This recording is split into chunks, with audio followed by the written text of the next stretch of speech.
In the frozen winter of 1942, the Atlantic seemed like a liquid graveyard. Black waves crashed beneath gray skies, swallowing the wreckage of yet another Allied merchant ship. Floating oil burned on the surface, illuminating the darkness with orange flames, dancing over bodies that would never return home.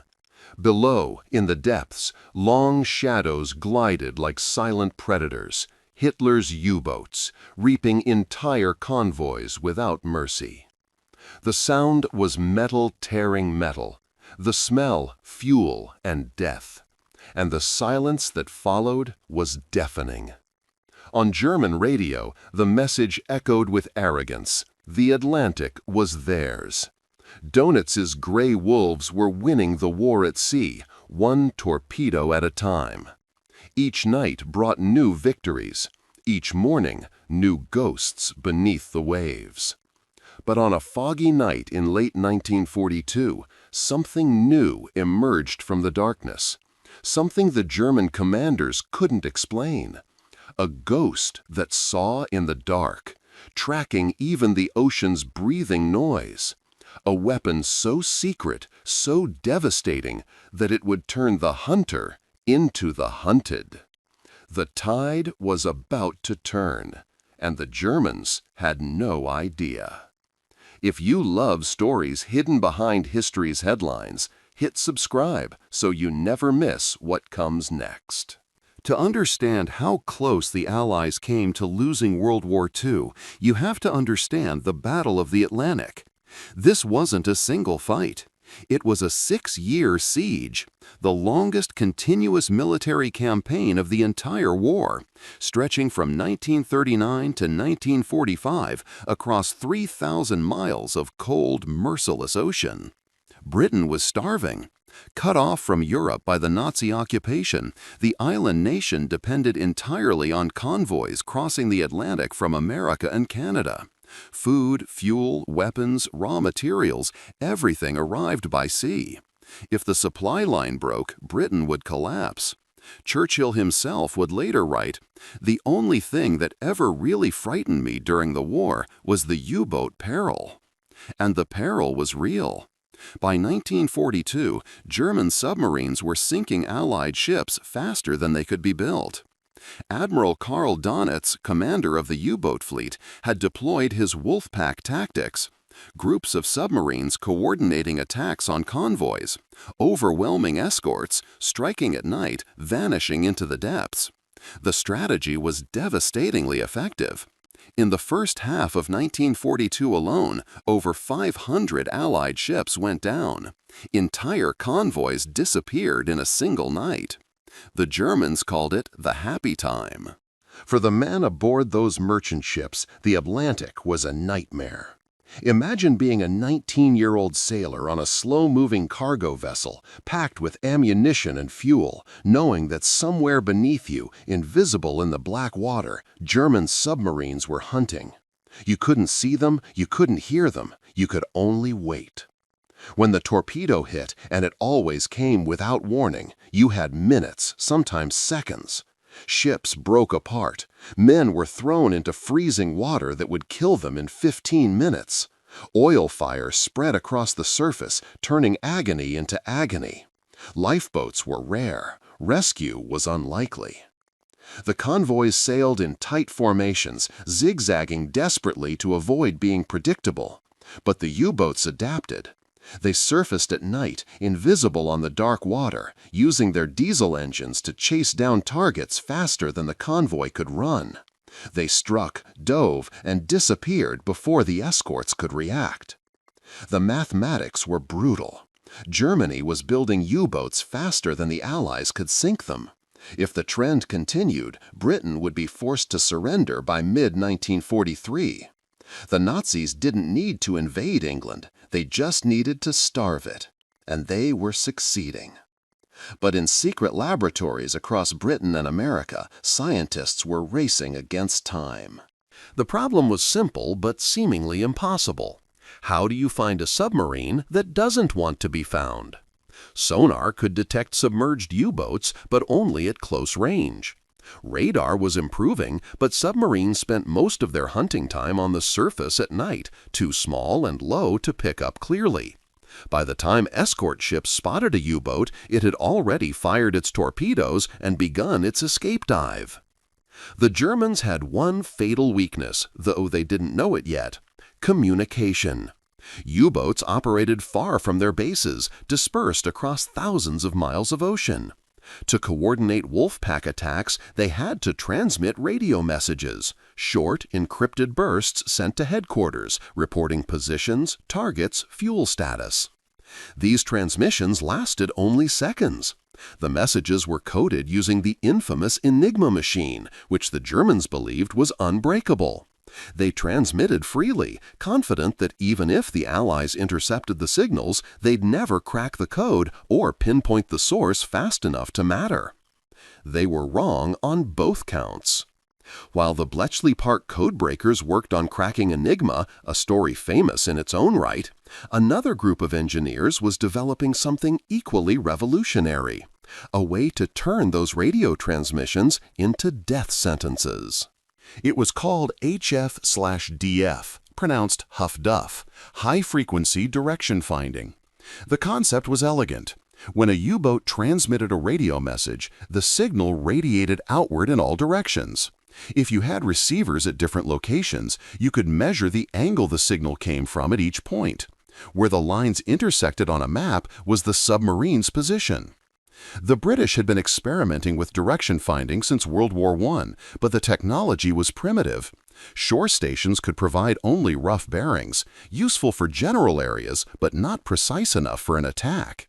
The breakthrough came in 1942, when engineers miniaturized the equipment enough to install it aboard escort ships. Suddenly, the ocean wasn't dark anymore. It was a grid, a map. Every time a U-boat captain pressed his transmit button, thinking he was safely hidden beneath the waves or obscured by night, he was actually lighting up his position on Allied screens. The Royal Navy began installing Huff Duff sets on corvettes, destroyers, and even merchant ships. Operators were trained to recognize the characteristic signal patterns of German submarines. Shore stations networked their readings to create overlapping coverage. The trap was being set.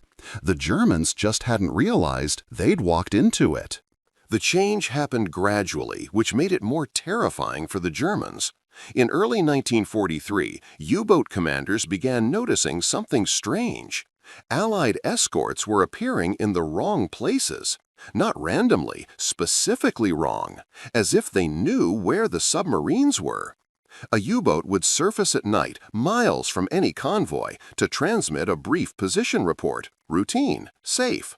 30 minutes later, a British destroyer would appear on the horizon, already closing at full speed, searchlights sweeping the water. The U-boat would crash dive, escaping by seconds. Coincidence, the captains thought. Bad luck. But it kept happening, again and again. U-boats that transmitted were hunted within the hour. Those that maintained radio silence survived longer. The pattern was undeniable, but explaining it was impossible. The Enigma code remained unbroken, or so German intelligence insisted. The transmissions lasted mere seconds. Direction finding from shore stations couldn't be that accurate that fast. Yet somehow the Allies knew. Paranoia spread through the U-boat fleet. Commanders began to suspect traitors, compromised codes, or some new detection technology they couldn't identify. Some captains started limiting radio use to absolute emergencies. Others ignored the warnings, trusting in their orders and their encryption. Those who kept transmitting died first. The statistics tell the story. In March 1943, the U-boats achieved their greatest success, sinking 108 Allied ships, nearly 630,000 tons. It was the peak of German naval power, the closest they came to winning the Atlantic. Dönitz believed victory was within reach. He had over 400 operational U-boats now, the largest submarine fleet in history. Then April came. The numbers flipped. Suddenly, U-boats were being sunk at an unprecedented rate. 15 went down that month, 38 in May alone, more than one per day. The happy time was over. The hunters had become prey. Huff Duff was only part of the answer. The Allies had assembled a layered defense. Bletchley Park was reading Enigma intercepts with increasing speed, revealing wolfpack positions before attacks. Long-range aircraft, now equipped with better radar and depth charges, covered the mid-Atlantic air gap where U-boats had previously operated with impunity. Escort carriers brought air power directly to the convoys. But Huff Duff was the silent killer. It required no code breaking, no visual contact, no luck, just mathematics and radio waves. Every transmission became a targeting solution. The more desperately U-boat commanders tried to coordinate attacks, calling in reinforcements, reporting convoy positions, the faster they painted targets on their own hulls. Command Orders U-227, somewhere in dem Nordatlantik, im Mai 1943. Your crew ist ermüdet, leben in einem Stahltub, barely 200 feet lang, breathen recycled air, thick mit Dieselflumes, Mold und Schwätz. You had 3 erfolgreiche Kills, 2 Cargoschiffs, ein Tanker. Moral ist high, trotz der Konditionen. Command orders you to join einen Wolfspack, forming to intercept Convoy ONS 5. You acknowledge, transmit your position, standard procedure. 30 seconds of radio, encoded, impossible to track. You've done it 100 times. 28 Minuten später, your hydrophone operator reports propeller sounds, destroyer, closing fast. You dive immediately, shut down alle non-essential systems, run silent. Der destroyer passes overhead, dropping depth charges. The explosions shake your boat like a toy. Light bulbs shatter, men grip whatever they can, praying the hull holds. You escape, barely. When you surface hours later, you realize their destroyer had been coming directly toward your last position before you'd even moved, not searching, hunting, as if it knew exactly where you were. You don't transmit again für 3 Tage. By then, 5 boats from your Wolfspack are gone. The psychological impact was devastating. U-boat crews had always known the danger. Submarines were called iron coffins for good reason. But they'd had one advantage: invisibility. The ocean was vast, and they were small. Finding a submarine was like finding a needle in 1,000 haystacks. That advantage was gone. Now, using the radio felt like suicide. But not using it was insubordination, abandoning the coordinated wolfpack tactics that had made the U-boat fleet so effective. Commanders faced an impossible choice: follow orders and die, or stay silent and fail the mission. Back at U-boat headquarters in France, Dönitz was furious and confused. His intelligence officers insisted Enigma was secure. His engineers said the Allies couldn't possibly have direction-finding equipment precise enough or fast enough to matter. Yet the losses mounted. Experienced crews, veterans of dozens of patrols, were disappearing. In May 1943, Dönitz made a devastating decision. He ordered a temporary withdrawal from the North Atlantic, the first time Germany had ceded control of any theater. It was supposed to be a tactical retreat, a chance to analyze what was happening and develop countermeasures. It was actually an admission of defeat. The Allies had won the Battle of the Atlantic. The technology behind Huff Duff wasn't magic, it was brilliant engineering.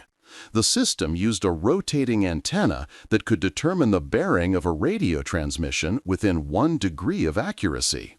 When multiple ships or shore stations received the same signal, their bearings were plotted on a chart.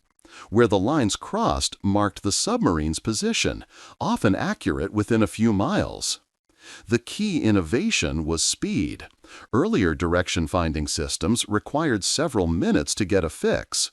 Huff-Duff operators could triangulate a position in under 30 seconds, faster than a U-boat could complete its transmission and begin diving. By the time the German radio operator signed off, Allied destroyers were already plotting an intercept course. The equipment was compact enough to fit on corvettes, small mass-produced escort ships that formed the backbone of convoy defense. By mid-1943, hundreds of Allied vessels carried Huff-Duff sets. The Atlantic had become a network, every ship a sensor node, every transmission a flare in the darkness. The Germans never fully understood what was happening. Post-war interrogations revealed that U-boat commanders suspected radar, infrared detection, even sonar that could somehow work at impossible ranges. Some thought the Allies had broken Enigma, which was true, but Huff-Duff was independent of code-breaking, equally deadly, and nearly undetectable.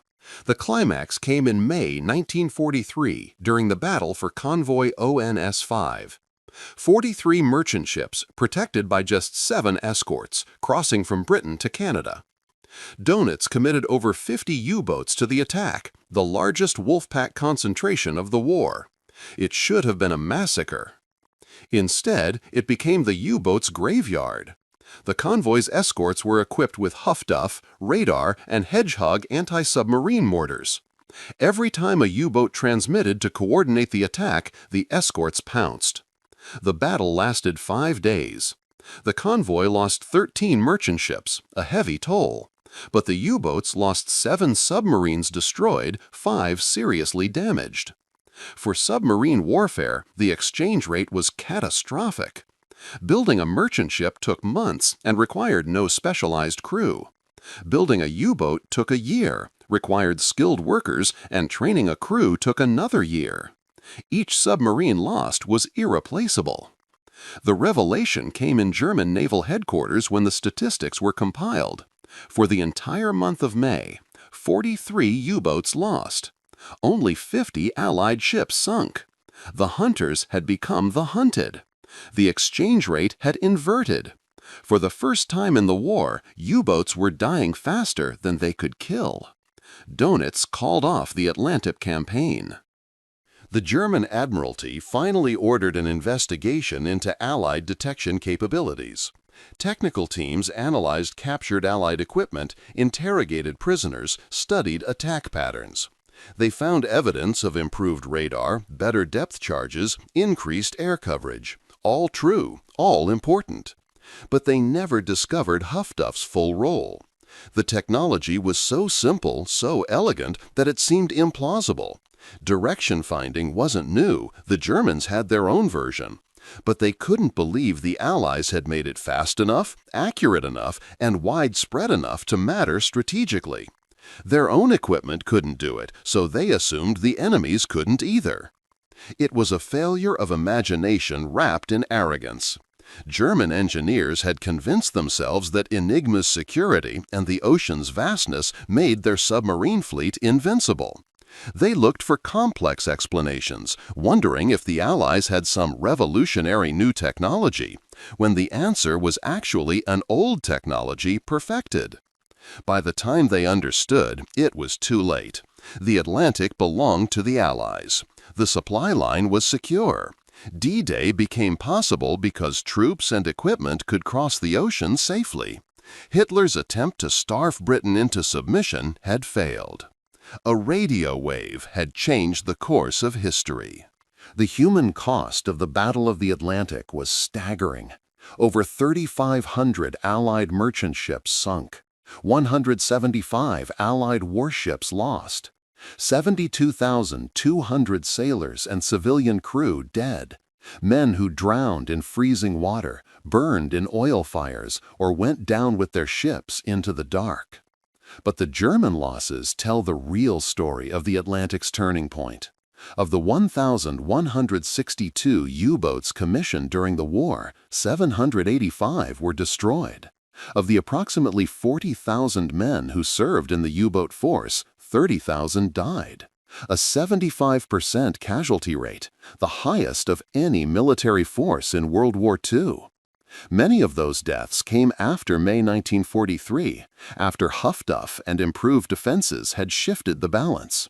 Young men who climbed into submarines knowing the statistics, knowing they were likely sailing to their deaths, because orders were orders and the war demanded it. The revelation of Huff Duff remained classified until after the war. When German survivors finally learned what had hunted them, that their own radio transmissions had been their death sentences, many were stunned. Not because the technology was complex, but because it was so simple. They'd been defeated not by some wonder weapon, but by basic physics and geometry applied with deadly precision. The ocean had never been as empty as they'd believed. The Allied victory in the Atlantic had consequences that rippled through the entire war. With the submarine threat contained, the vast industrial output of America could flow freely to Britain and, eventually, to the invasion beaches of Normandy. The hundreds of thousands of troops, millions of tons of equipment, and endless supplies that made D-Day possible all crossed an ocean that Huff Duff had helped secure. Britain survived. The Soviet Union received crucial Arctic convoys carrying tanks, aircraft, and supplies. The strategic bombing campaign against Germany intensified because fuel could reach British airfields. Every major Allied operation after mid-1943 depended on Atlantic security. For the U-boat crews who survived, the war became a slow nightmare. Later submarines were equipped with snorkels, better batteries, quieter engines. But the fundamental problem remained. They had to communicate, and communication meant death. Some crews continued fighting until May 1945, growing more desperate, more cautious, less effective. Others surrendered when they realized the war was lost. Dönitz himself became Germany's final Führer after Hitler's suicide, holding power for 23 days before surrendering to the Allies. Post-war, he served 10 years for war crimes. He never fully accepted that his U-boat campaign had failed. Huff Duff wasn't celebrated like Enigma. There were no movies, no best-selling books. The men who operated the equipment remained largely anonymous. Radio operators and technicians who sat in cramped compartments, headphones on, rotating antennas through the night, plotting bearings on charts. Unglamorous work. Vital work. But their contribution was immense. By turning the Germans' communication network into a targeting system, Huff Duff helped break the back of the U-boat fleet. It proved that wars aren't always won by the biggest weapons or the bravest soldiers. Sometimes victory comes from engineers who make something existing work better, faster, smarter. From mathematicians who turn radio waves into geometry. From the ability to see what your enemy thinks is invisible. The lesson echoed through subsequent conflicts. In the Cold War, tracking Soviet submarines became an obsession. Modern naval warfare still revolves around the same fundamental challenge. Find the enemy before they find you. Detection defeats stealth. Information is ammunition. In the frozen waters of the North Atlantic, that truth was written in steel and blood. If this story moved you, share it so more people can discover the truths time almost erased. Every event, number, and character in this documentary has been verified through historical or documented sources. In the silence that followed, history took a deep breath and changed forever.